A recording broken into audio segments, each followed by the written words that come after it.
What's up, everyone? I'm Jellybones Jones, and I'm done. I don't want to do this anymore. Bye!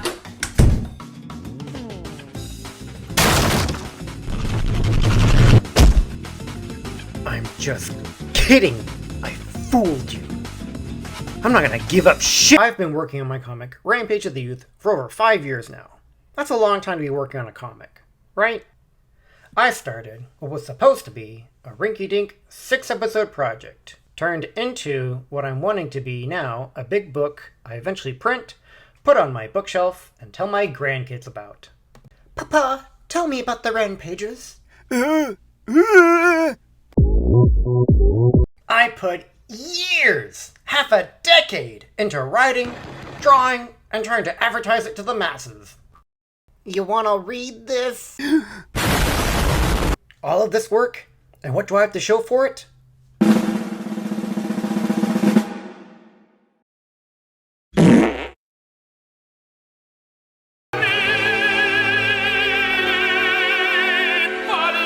Yeah, you'd think if I'm not getting the attention that I want, then I should just give up. I have this conversation so many times with my wife, it's not even funny.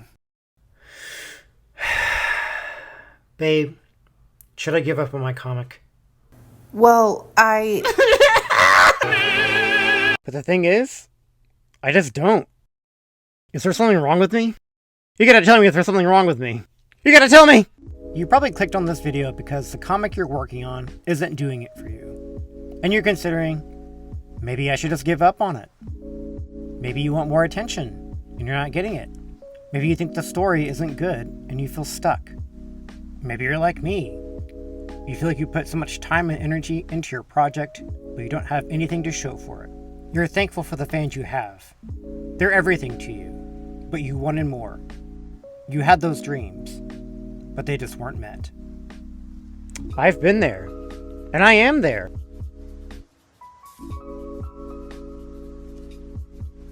I've been making comics since forever. Elementary school? I was out here making fan comics about Captain Underpants and my Mega Man Battle Network OC because, well, you know, early 2000s life. Back then, comics were just fun. If the fight scenes were just big pow sound effects on blank pages, fine, that was perfect. But now, every little art mistake, every plot hole feels like life or death, like one misstep could cost you readers. It's exhausting.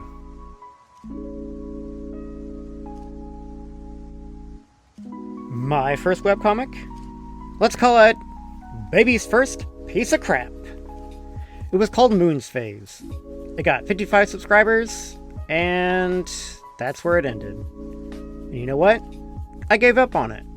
I'm glad I did. It taught me how to make comics, and that's all it needed to do. And speaking of making comics, I had the small playlist of videos I'd rewatch whenever I needed motivation or wanted to figure out how to get better. To name two off the top of my head, there was McKay and Gray's video on how to get webcomic readers and build an audience, and Brain Sculpt's You Should Make a Webcomic Series. And they're far from groundbreaking content, but that's what worked for me. At this point in the video, some of you may be wondering, Jelly, you're delusional.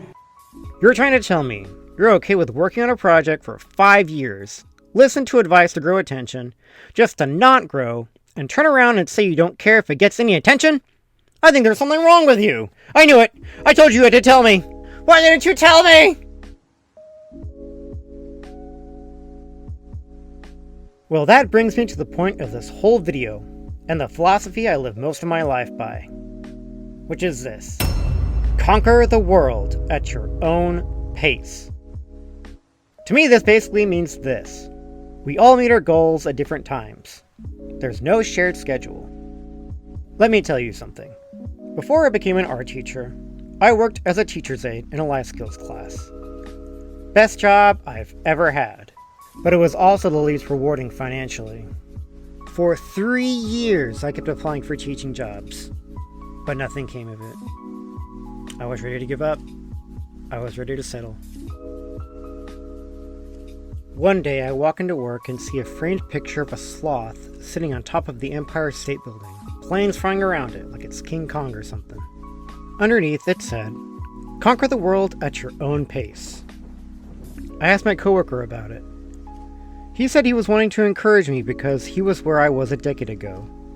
Looking for work but failing. Struggling. Discouraged. Ready to quit. But when he didn't give up, he found the place where he belonged. That stuck with me. And I decided in that moment, I would try to find the place that I belonged to. In due time. I just had to resolve not to give up. And in the context of comics, we need to remember that sometimes getting a larger following, if that's even waiting for you, just takes time. A lot more time than we're comfortable with. Does this story apply to everything? No. Trying hard doesn't guarantee success. The world doesn't always reward effort. But we strive, we try, we hope for the best. And sometimes that's enough. And sometimes it isn't. I don't expect to be featured on any webcomic platform. I don't expect the spotlight. I put everything into Rampage of the Youth, and that's all I can do.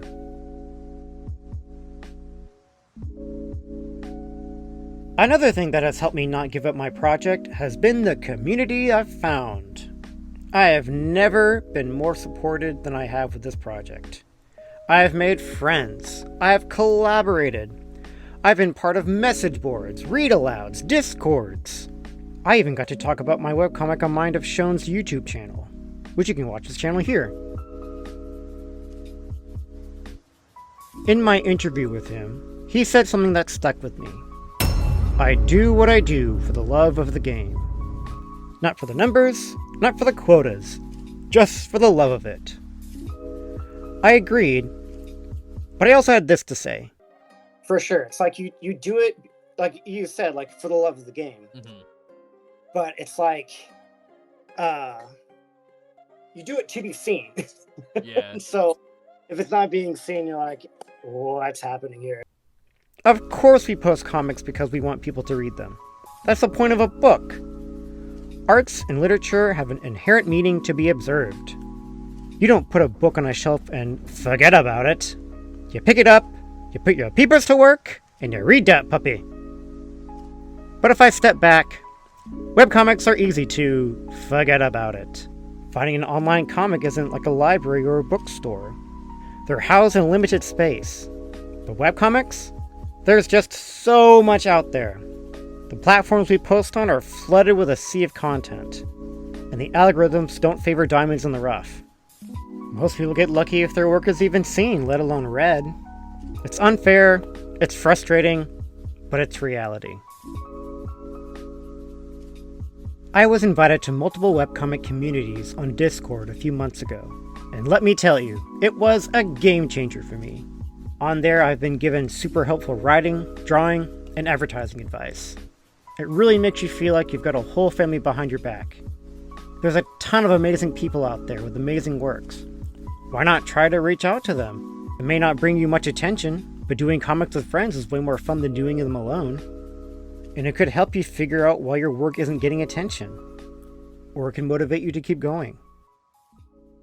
And when you have a community of people who are also in the same boat as you, managing that sea of content doesn't feel so hopeless.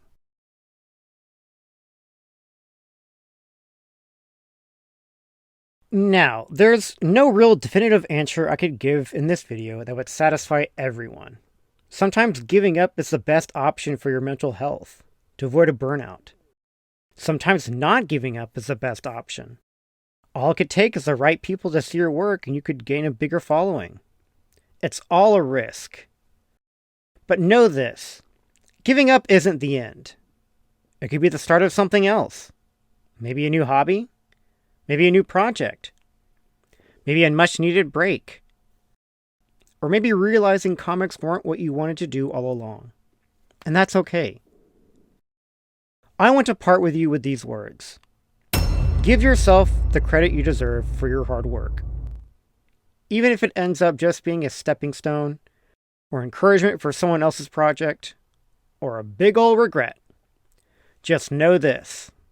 This isn't the end.